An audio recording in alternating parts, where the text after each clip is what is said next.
Hey, how you doing? Scott from Scott's Bass Lessons here. Hope you're well. If you haven't checked out my website, scottsbasslessons.com yet, make sure you do so right after this video because there's literally hours and hours of free videos just like this on there for you to check out. And make sure you subscribe as well, because when you subscribe, you'll get sent special subscriber-only content. It's some of my best stuff. So make sure you check that out. Today, I'm going to talk about tonal options on the bass. It's something I get emailed literally hundreds and hundreds of emails a month asking me about my tone settings on my amp and my bass and that type of thing. And I want to talk about how the power's kind of in your hands. Literally, the power is in your hands. And I learned this I travelled to New York. I wanted to get a lesson. I didn't travel there because of this lesson, but I was out there and I really wanted to study with a guy called Skuli Sverrisson, or Sverrisson. I always pronounce his second name wrong. And he's been, one of the biggest influences on me in my bass playing and musicianship, right across the board. And in fact, one of his solos was the first bass solo I have ever heard, and it actually made me want to play bass. And even to this day, that is the best bass solo I've ever heard. If you want to check it out, it's Alan Holdsworth's the album, and I think that the album is called Hard Hat Area, and it's track 3, I think, or 4. You can find it, it's on a ballad. Literally, it's breathtaking, the solo. And the tone of his bass on that solo was just ridiculous. In fact, the entire album, in fact, everything I heard this guy on, I was just like, how does he get that tone? How does he get that tone? And there I was, before I knew it, or, after a few years, I was stood outside his house knocking on his door waiting for this lesson. So he opened the door, I went in and, the lesson commenced. And right at the end of the lesson, he was like, oh, is there anything else you want to do? And I was like, I've been staring at his bass the entire lesson. That's the bass with that tone, that tone I've been dreaming about. And I was like, can I have a go on your bass? He was like, yeah, sure.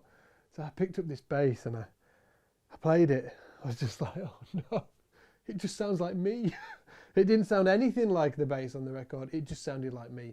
And it was then I realised that it was to do with him. It was to do with his hands, how he was plucking the strings. It was to do just his physiology. It was everything to do with him. It was nothing to do with the bass really.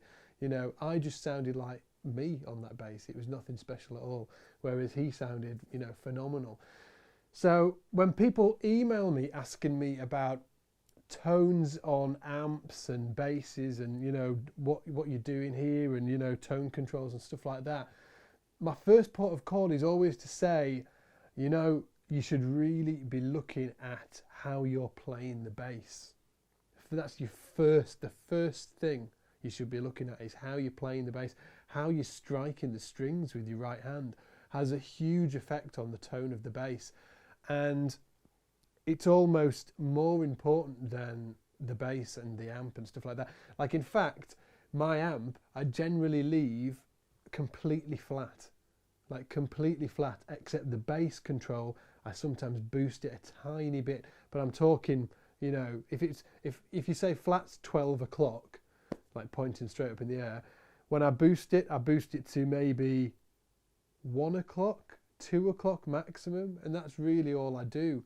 Then this is a passive bass even, so I've got no sort of like controls on here that do anything to do with the EQ, but the amp that I use, it's just like pretty much flat with a tiny bit of bass boost put on, and that's it really. And if you played it through an amp that I'd set up, it'd sound like you, it wouldn't sound like me, it'd sound like you. So a lot of people, when they get frustrated with their own tone, it's sometimes the actual tone that's coming from their hands and how they're playing from playing the bass. That's where the frustration actually lies. So that's what you have to work on. And as far as like basses are concerned, as I said, this is like a passive bass, and we'll go through some of the tonal options on this bass in a minute.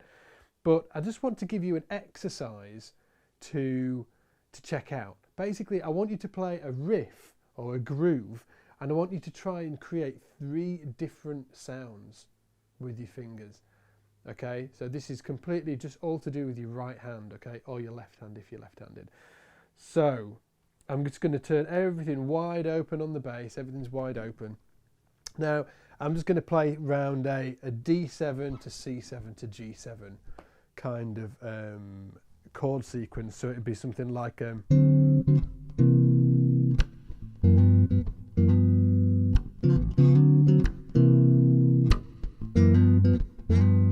kind of thing. So the bass line will be.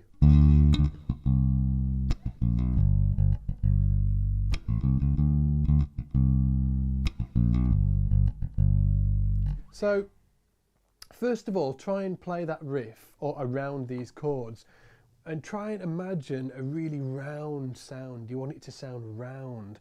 So you're not going to be wanting to play down here at the bridge. You're going to be playing around here. You could even play an over the neck. What I'm trying to demonstrate here is the extremes of the three, okay? Like obviously there's like loads of increments in between these three. I'm just going to develop I can't speak.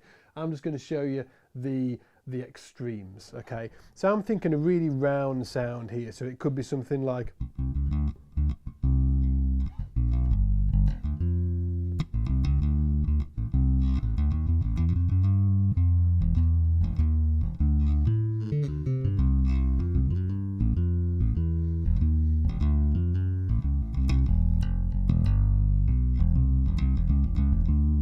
so that's just, I'm thinking round sound, I'm playing around here.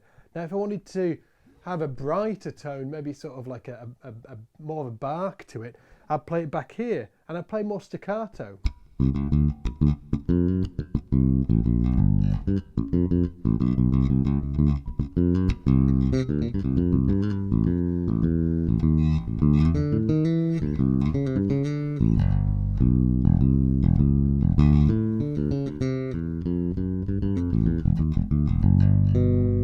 More of a back there. Now if I wanted kind of sort of like a modern, maybe in like an R&B type thing, I might dig in a bit more.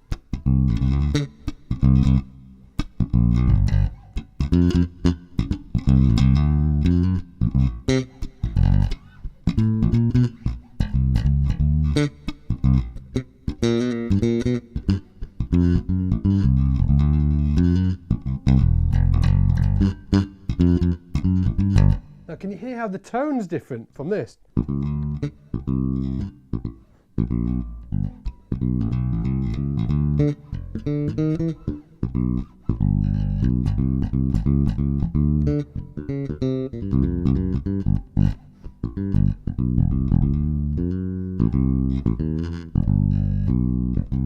Then that barky tone.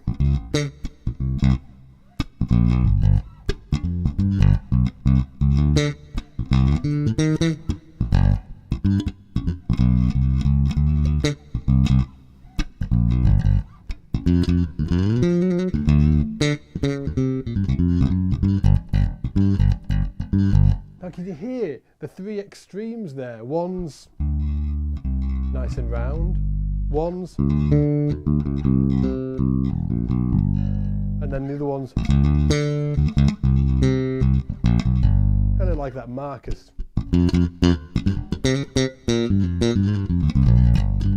That Marcus Miller type of bark to it. What I'm saying is really explore the tone within your own hands before you get frustrated with the tone of your amp. You know, you need to really get this stuff down and understand how you can, the tone is sort of like it's in your power without even touching the amp or the bass to change the tone of your bass. Saying that, on this bass specifically, sometimes when I'm soloing, I will turn the neck pickup off, you know, so if this was my normal bass sound, if I was soloing, I'd just roll the neck pickup off, and then a lot of the time I actually roll the tone control off as well, just to make it a really sort of like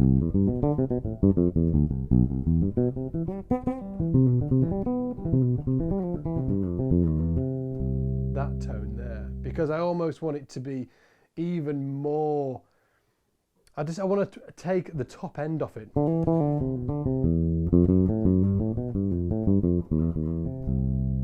But I've only done that because I feel like I can't get there with my hands. So I really urge you to sort of like see what you can do with your hands first, and once you've ran out of options and you think, well, no, this isn't working, then try maybe tweaking the amp a little bit or tweaking the bass. If you've got an active bass, obviously you have more options, but you know, check out what you can do with just your hands. Now I'm going to give a demonstration of those 3 tonal qualities along with the backing track that I've put together. Now if you want to download this backing track, which I think you should do, you should, you know, do exactly the same as I am here, try and sort of like bring the tonal qualities out in your own hands. Just hit the link below this video. If you're on YouTube, hit the link below the video. If you're on my website, it is right below this video, so just, you know, check it out down there. It'll say something like download the backing track or something like that. So let's take a listen to this with the backing track. So first of all, let's listen to that round mellow tone. Maybe think P bass.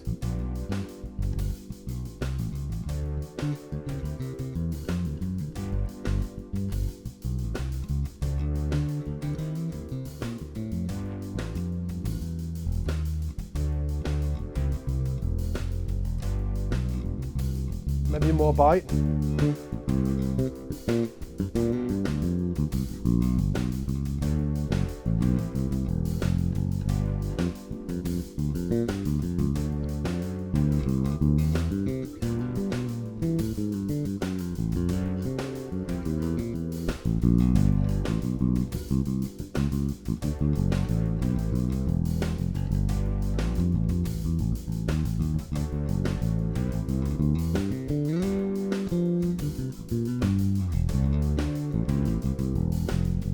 Now maybe more of that raspy sound.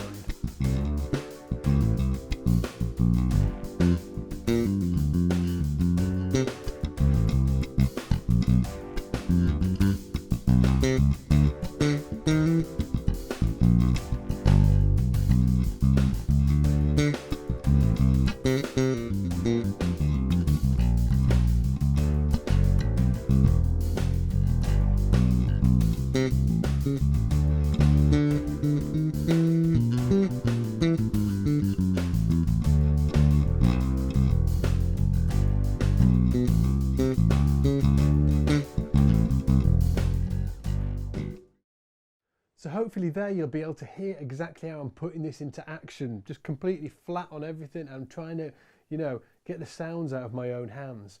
When you're trying to create a mellow sound, play around the neck, you know, it's how you strike the string as well. Maybe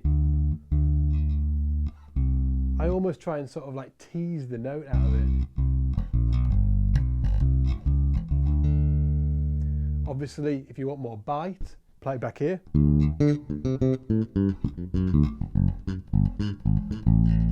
And then with the more raspy sound, I'm almost pushing down. If I show you that, I'm like pushing down that.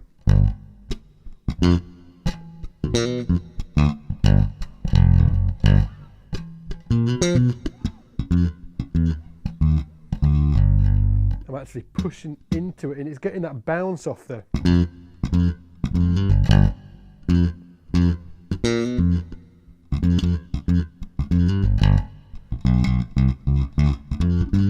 Getting sort of like a striking motion off the string.